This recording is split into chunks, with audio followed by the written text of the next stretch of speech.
Hey, good morning, everyone. So today we're going to continue talking about the skeletal system, specifically the bones of the appendicular skeleton. So your learning outcomes are to identify the bones of the pelvic and pectoral girdles, identify the bones of the upper and lower limbs. So the pectoral girdle and upper limb. The pectoral girdle consists of the scapula, the shoulder blade, and the clavicle, the collarbone. The clavicle joins with the sternum and the acromion process of the scapula. The muscles of the arm and chest attach to the coracoid process of the scapula, and the glenoid cavity of the scapula articulates with the head of the humerus, the upper arm bone. So the pectoral girdle continued. This joint is very mobile, but also unstable. It can dislocate. Ligaments and tendons stabilize it. So the rotator cuff tendons that extend to the humerus from 4 small muscles originating on the scapula. So vigorous circular movement of the arm can lead to rotator cuff injuries. The upper limb, the humerus in the arm and the radius and ulna in the forearm. The humerus, the single long bone in the arm, has a smoothly round head that fits into the glenoid cavity of the scapula. The shaft of the humerus has a tuberosity or protuberance where the deltoid, a shoulder muscle, attaches. The far end of the humerus has 2 protuberances called the capitellum and the trochlea, which articulate respectively with the radius and ulna at the elbow. The bump at the back of the elbow is the olecranon process of the ulna. So the carpal bones are the 8 bones in the wrist. The metacarpal bones are the 5 bones in the palm. The metacarpal that leads to the thumb is opposable to the fingers. An opposable thumb can touch each finger separately. The knuckles are the enlarged ends of the metacarpals, and the phalanges are the bones of the fingers and the thumb. So the pelvic girdle or the hip girdle consists of 2 coxal bones, the hip bones. The pelvis composes the pelvic girdle, the sacrum, and the coccyx.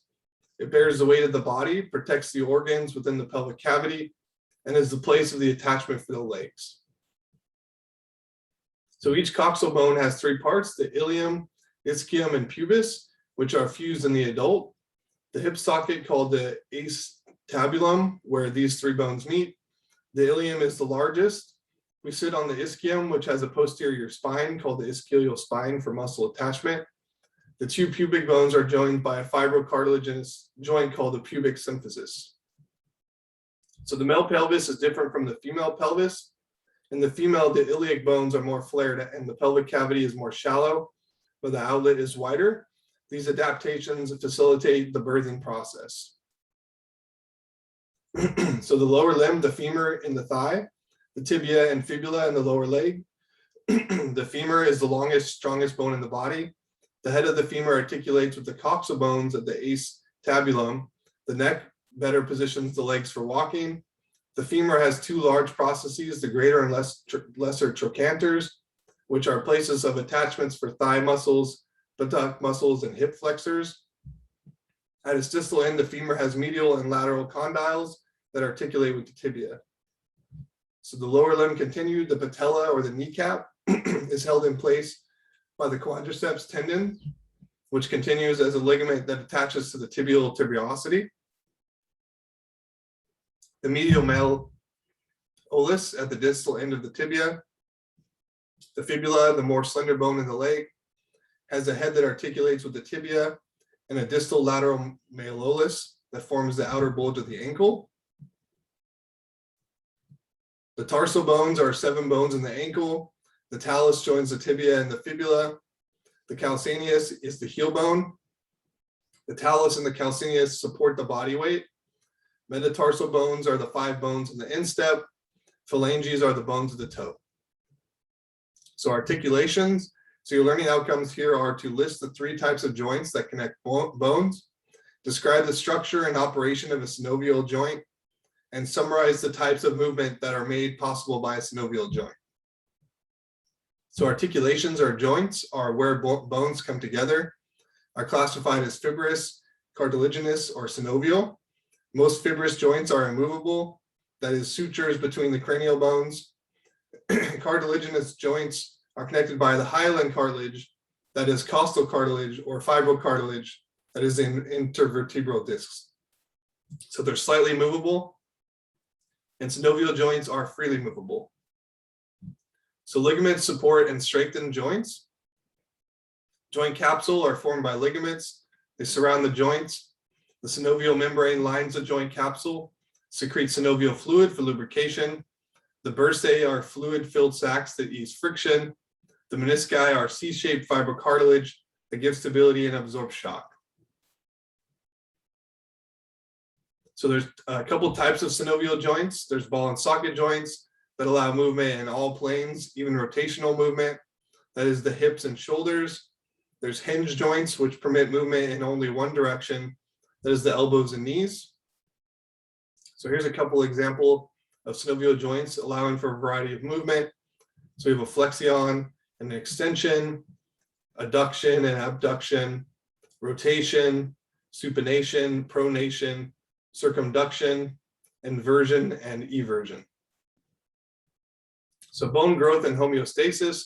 So your learning outcomes here are to summarize the process of ossification and list the type of cells involved, describe the process of bone remodeling, and explain the steps in the repair of bone.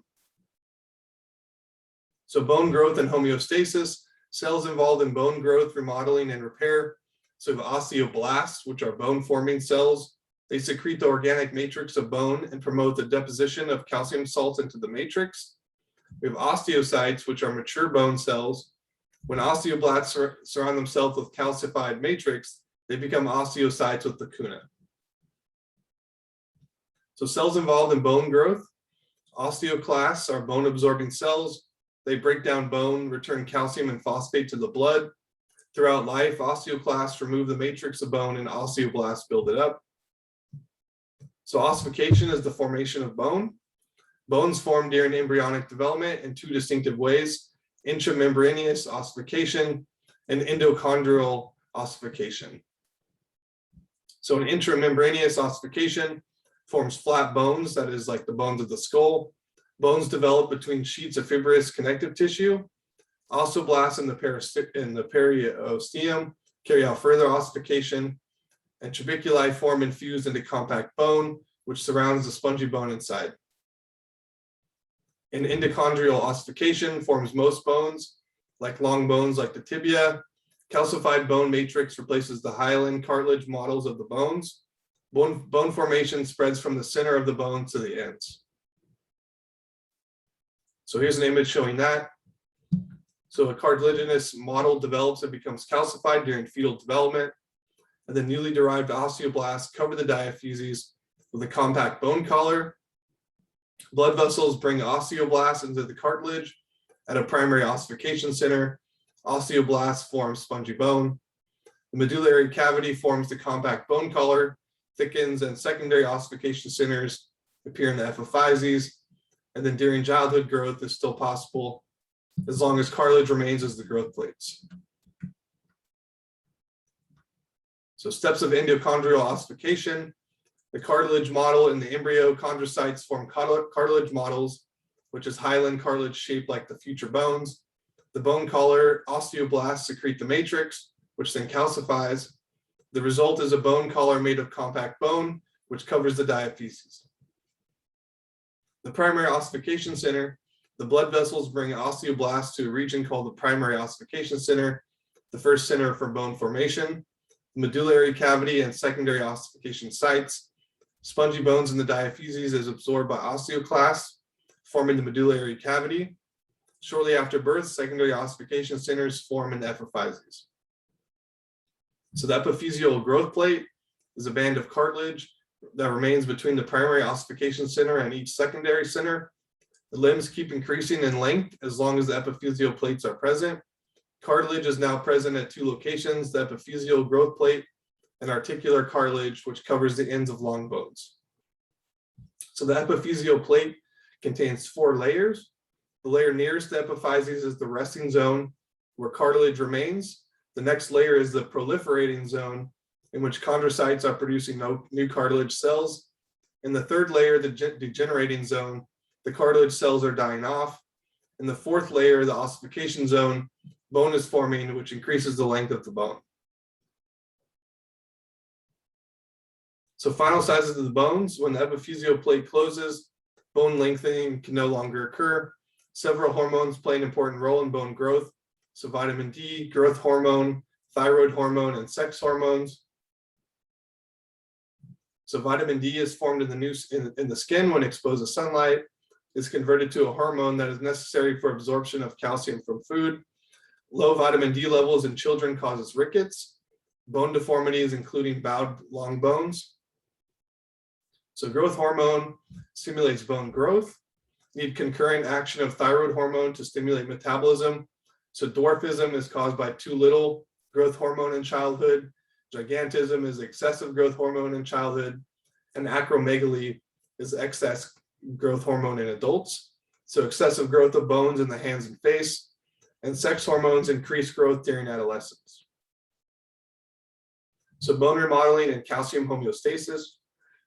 Bone remodeling, osteoclasts break bone down, osteoblasts build it up, and recycles about 18% of bone each year. And so Paget disease as newborn is generated at a faster than normal rate, or new bone is generated at a faster than normal rate, produces softer and weaker bones, can cause pain, deformities, and fractures. Okay, so calcium homeostasis. If blood calcium rises, some of the excess is deposited in bones. If blood calcium drops, calcium is removed from bones to bring it up to normal. So parathyroid hormone stimulates osteoclasts to dissolve bone, promotes calcium absorption in the small intestine and kidney, increasing blood calcium levels. Vitamin D is needed for the absorption of calcium from the digestive tract. So calcitonin has opposite effects as PTH. Estrogen increases the number of osteoblasts. The reduction of estrogen in older women can cause osteoporosis. So osteoporosis, bones are weakened due to decreased bone mass. The skeletal mass increases until age 30. After that, there's an equal rate of formation and breakdown of bone mass until age 50. Then reabsorption begins to exceed formation and the total bone mass slowly decreases. So risk factors for osteoporosis include women, white or Asian, thin, family history, early menopause, smoking, diet, low in calcium, excessive caffeine or alcohol consumption, and a sedentary lifestyle. So bone repair, steps of bone repair, we have a hematoma, which forms 6 to 8 hours after the fracture. So blood clot between broken bones. We have fibrocartilaginous callus, which forms in 3 weeks. A fibrocartilage callus between broken bones. Then we have bony callus, which forms in 3 to 4 months. Cartilaginous callus turns into bone. And then we have remodeling, or the osteoblasts build new compact bone at the periphery, and the osteoclasts absorb the spongy bone, create a new medullary cavity. So bone repair following a fracture. So step 1, we have a hematoma. Number 2, we have fibrocartilaginous callus. Number 3, we have a bony callus. And then 4, we have remodeling. So there's different types of bone fractures. We have complete, where the bone is broken clear through. Incomplete fracture, the bone is not separated into 2 parts. Simple, it does not pierce the skin. Compound, it does pierce the skin. Impacted, the broken ends are wedged into each other.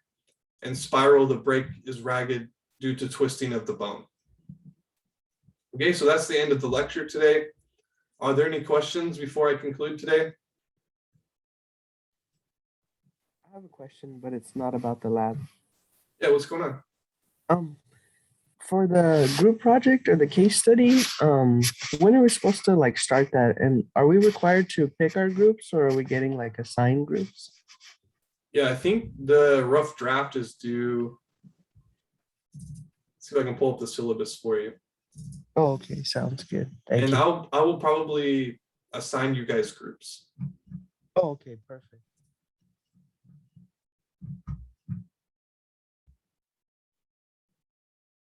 Yeah, so your rough draft is due the 13th week. So November 5th, it looks like. Okay. And then the final draft is due during finals week. Perfect. So December 10th. Oh, okay, cool. Got it.